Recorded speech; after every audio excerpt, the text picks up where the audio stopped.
House of Challenge. C'est plus qu'une compétition, c'est une vision tournée vers l'avenir, vers le développement et l'engagement de la jeunesse africaine. À travers ce challenge, des influenceurs venus de 12 pays d'Afrique s'engagent pour une cause plus grande que soutenir et défendre des startups qui innovent et transforment leur pays. Chacun d'eux a choisi un projet, une idée, une solution et aujourd'hui, ils sont prêts à se battre pour la faire briller. Mais dans ce défi où conviction, créativité et impact feront la différence, qui réussira à convaincre. House of Challenge. Haïti est un pays au riche patrimoine culturel et historique.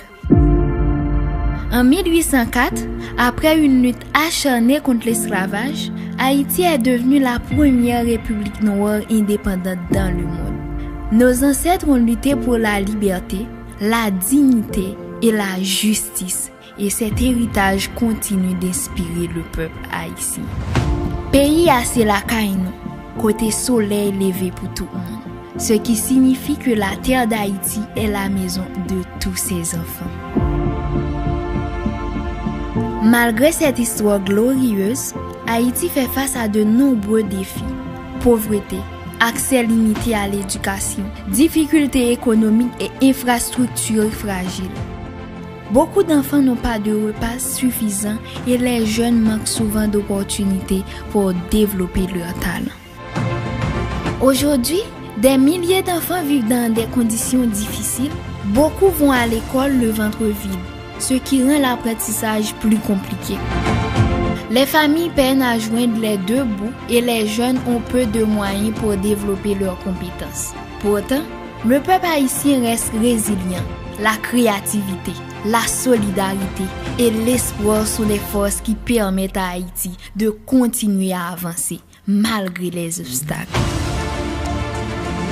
Face à ces défis, nous avons décidé de mettre en place un projet social visant à améliorer la vie des enfants et des jeunes en Haïti.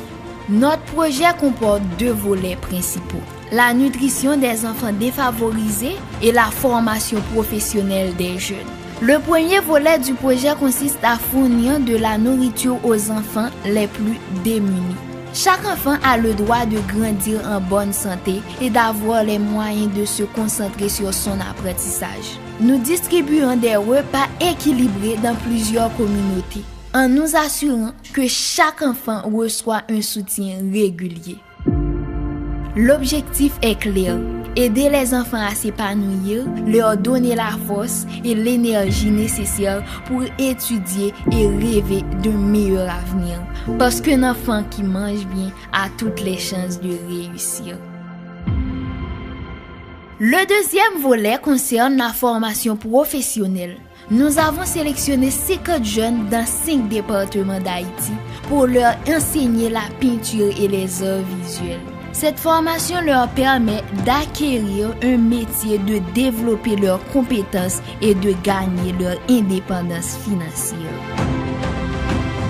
Chaque jeune apprend non seulement la technique de la peinture, mais aussi comment créer, vendre et valoriser ses œuvres. Le but est de permettre à ces jeunes de devenir autonomes, confiants et capables de prendre soin d'eux-mêmes et de leur famille. Ce projet offre plus qu'une compétence professionnelle. Il apporte dignité, espoir et perspective d'avenir pour la jeunesse haïtienne.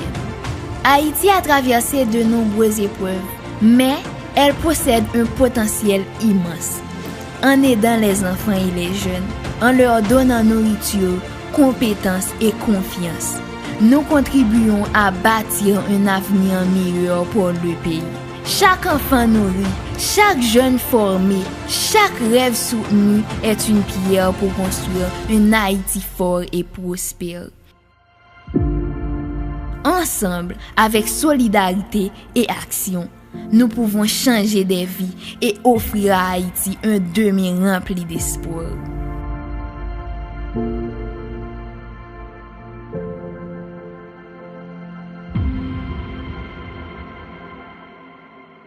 Je m'appelle Lafrediana Milagro, j'ai 19 ans. Je suis étudiante en diplomatie et les relations internationales et aussi influenceuse. Aujourd'hui, Plus de 13 millions de personnes me suivent sur TikTok. Mais mon histoire n'a pas commencé avec la popularité. Elle a commencé avec un rêve, un téléphone et beaucoup de courage. Beaucoup de gens voient les vidéos, les likes, les abonnés. Mais ils ne voient pas toujours les sacrifices, les doutes et les moments difficiles derrière. Quand j'avais 15 ans, j'ai découvert TikTok. Pour beaucoup de jeunes, c'était juste une application pour s'amuser. Mais pour moi, c'était une façon de m'exprimer. Ce n'était pas facile. Ma mère ne voulait pas que je fasse des vidéos. Dans ma famille, nous sommes chrétiens, avec des valeurs très strictes. Pour eux, TikTok pouvait être une distraction ou quelque chose de mauvais. Alors, j'ai commencé à filmer en cachette, derrière les portes, dans les coins de la maison, parfois même quand tout le monde dormait. Il y avait des moments où je me demandais si je devrais tout arrêter, parce que cacher ce que je faisais n'était pas facile. Parfois, ma famille me disait « Concentre-toi sur tes études ». Et elle avait raison d'une certaine manière. Dans mon cœur, je savais que je pouvais faire les deux. Au début, mes vidéos avaient seulement quelques vues, 10, 20, parfois 100 vues. Et pour moi, c'était déjà énorme. Puis un jour, une vidéo a commencé à devenir virale. Les vues ont commencé à augmenter, 1000, 10 000, jusqu'à 100 000 vues. Je n'arrivais pas à croire ce qui se passait. Les gens commentaient, partageaient, me suivaient. C'est à ce moment que j'ai compris que mon rêve pouvait devenir réel. Mais le plus difficile restait encore à venir, dire la vérité à ma famille. J'avais peur de leur réaction, parce que pour eux, ce monde de réseaux sociaux était encore inconnu.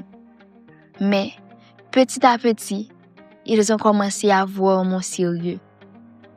Ils ont vu que ce n'était pas juste un jeu, c'était ma passion.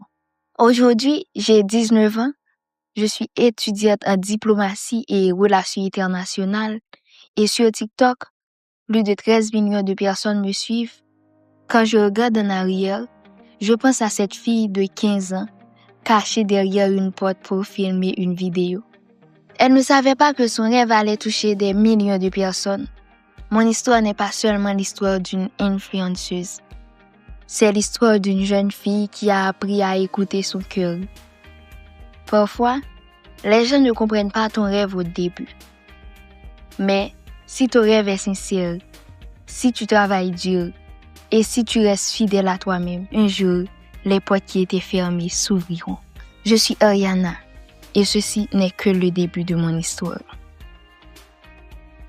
Non PAM, c'est Max. Je viens présenter un projet social qui est gagné pour la communauté haïtienne. Un projet qui visait pour former 200 jeunes dans le domaine artisanal, ça veut dire 50 jeunes par département. Côté qui, il y a bien des voies pour apprendre à fabriquer peinture et puis, quand qui gens pour venir sur le marché. Un projet qui a transformé la vie puisque centaines de familles. Côté qui, le projet ça la permet de gagner un moyen économique qui stable et puis pour aider les familles avec activité